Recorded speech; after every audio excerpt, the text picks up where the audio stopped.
November 2025 turned into an absolute bloodbath for Hollywood, and we're not talking about one or two underperformers getting quietly dumped into theaters. Almost every major release crashed and burned. Big stars couldn't save their films, massive budgets evaporated into nothing, and established franchises that should have printed money ended up as cautionary tales. Studios are now staring at hundreds of millions in losses, and some of these numbers are genuinely hard to believe when you see them written down.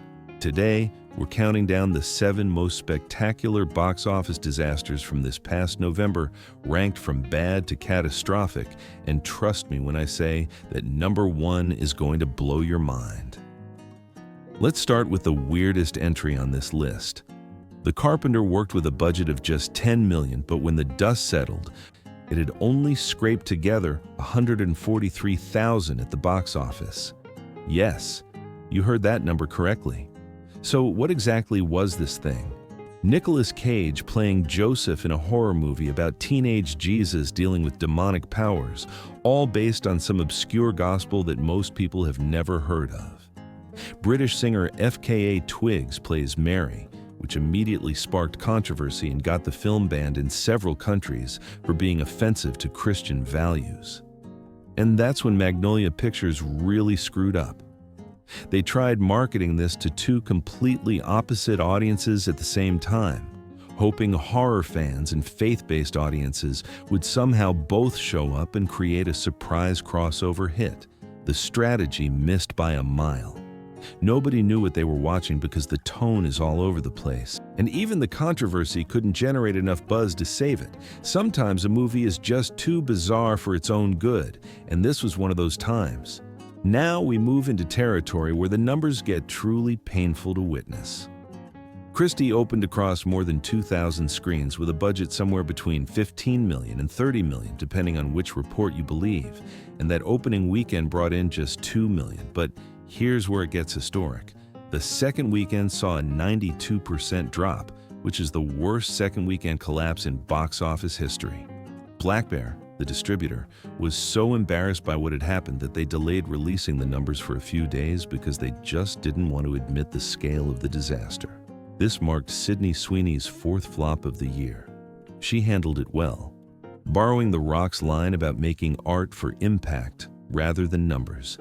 And she's actually good in the role. The problem is the movie itself. Nobody cared enough about a story focusing on a lesbian boxer from the 1990s to justify that budget, and the film is just flat and forgettable from start to finish. Sometimes even a talented lead can't overcome a script that fails to connect with audiences. This one should have worked on paper, and that's what makes it so frustrating. Russell Crowe playing Hermann Goering in a prestige historical drama about the Nuremberg trials, premiering at the Toronto Film Festival to a 4-minute standing ovation with critics praising Crowe's performance. Sony Pictures Classics marketed it as a must-see theatrical experience. The budget came in at a reasonable $11.8 million, and it landed on every Oscar prediction list before release. And yet, it still only managed $15.8 million total. Rami Malek stars as a U.S. Army psychiatrist evaluating top Nazis after World War II, and despite getting a wide release in almost 1,900 theaters, which is huge for this type of film, audiences stayed away. Here's the thing about these prestige historical dramas in 2025. They just don't pull crowds anymore. 20 years ago, this would have been a solid mid-budget success, but now even strong reviews and Oscar buzz can't get people into seats. The theatrical landscape has completely changed for this kind of content, and Nuremberg became proof of that shift. Jennifer Lawrence and Robert Pattinson starring together in the biggest Cannes acquisition of the year at $24 million should have been relatively safe, or at least, that's what everyone thought going in. The film made just $8.3 million at the box office, and that's where the safety disappeared. Now, to be fair, this brutal drama about postpartum depression turning into full-blown psychosis was never going to be a Friday night crowd pleaser. After mixed reviews at Cannes, they took it back to the editing room and reworked it, then skipped the fall festivals entirely hoping a fresh cut would help. Lawrence and Pattinson did press everywhere. Viral clips circulated on social media showing off their performances, and it still bombed harder than anyone expected. The final nail came in the form of a D+ cinema score. For context, Predator, Badlands pulled an A, while even Christy managed a B+, which means your Jennifer Lawrence and Robert Pattinson drama scored lower than a widely panned franchise film. When that happens, something went very wrong during production. The silver lining here, if there is one, is that Lawrence is basically guaranteed another Oscar nomination for the performance, so at least there's that. Now we're getting into the truly expensive disasters that make executives lose sleep. Badlands carried a budget of $155 million and has pulled in $174.7 million worldwide so far, which might make you think this doesn't belong on a list of flops. But here's the thing. When you factor in marketing costs, which easily add another $100 million for a film this size, Disney is staring at about $100 million loss on this franchise entry. Opening weekend delivered a franchise record $40 million. They went PG-13 to broaden the audience. The marketing saturated every platform, and none of it was enough. What killed this film was the international audience that usually carries these franchises deciding to stay home. The split between domestic and international ended up almost 1-to-1, which is bizarre for Predator since these films typically overperform overseas. Even Alien Romulus, working with a smaller budget, managed better proportional returns. Predator has never been billion-dollar material, but Disney clearly thought they could push it into that territory. They were wrong, and the mistake cost them 9 figures. Currently sitting at number 27 worldwide for 2025, which sounds respectable until you realize it needed to crack the top 10 just to justify that budget. This is what happens when studios try forcing a mid-tier franchise into blockbuster territory. The Four Horsemen return with a bunch of new young characters who magically outsmart the originals every 5 minutes, and Lionsgate clearly tried pitching this to Gen Z with the hope that a fresh cast would bring in a new generation of fans.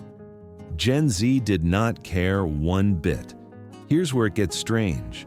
Opening weekend actually overperformed expectations, with Lionsgate hoping for $12 million to $17 million but getting $21 million instead. After Thanksgiving wrapped up, the film had reached $187.4 million worldwide, which on the surface looks like success and should make everyone happy. Except they need somewhere between $225 million and $300 million globally just to break even, and that's not happening.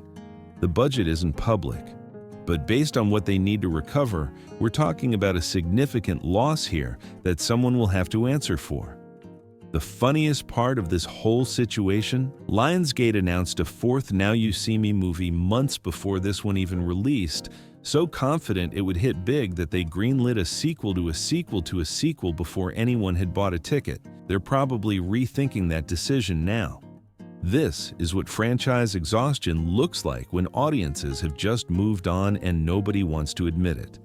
And here we are at the biggest bomb of November 2025, honestly one of the biggest bombs of the entire year. The Running Man carried a budget of $110 million and has made $60 million so far. Let that sink in for a second. This was supposed to prove Glenn Powell is the next A-list movie star, the guy who can open a film on his name alone without needing a franchise or an ensemble cast to back him up. Instead, it proved the opposite in the most expensive way possible. Edgar Wright directed this remake of the Arnold Schwarzenegger original, and they even moved the release date specifically to avoid Predator, a Badlands, because they thought that would be their biggest competition. They dodged the wrong movie. Now You See Me 3 beat them at the box office instead. Let's put this in perspective for a moment. The original Running Man made $38 million on a $27 million budget with Schwarzenegger at the absolute peak of his star power in the action genre. So someone at Paramount looked at those numbers and thought, spending $110 million on a remake with a guy who's not quite a proven box office draw, yet made perfect sense. The second weekend dropped over 70%, which is never a good sign.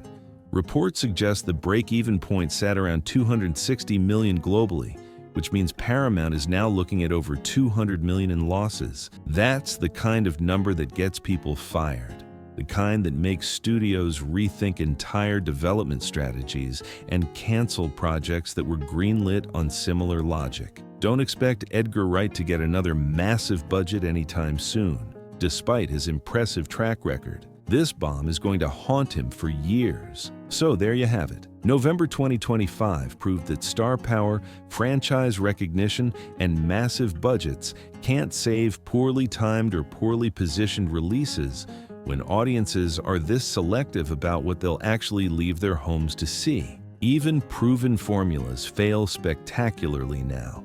Which one of these shocked you the most? Did you actually see any of these in theaters? Let me know in the comments. And if you want more deep dives into box office disasters and Hollywood miscalculations, hit that subscribe button because we've got plenty more where this came from. Thanks for watching.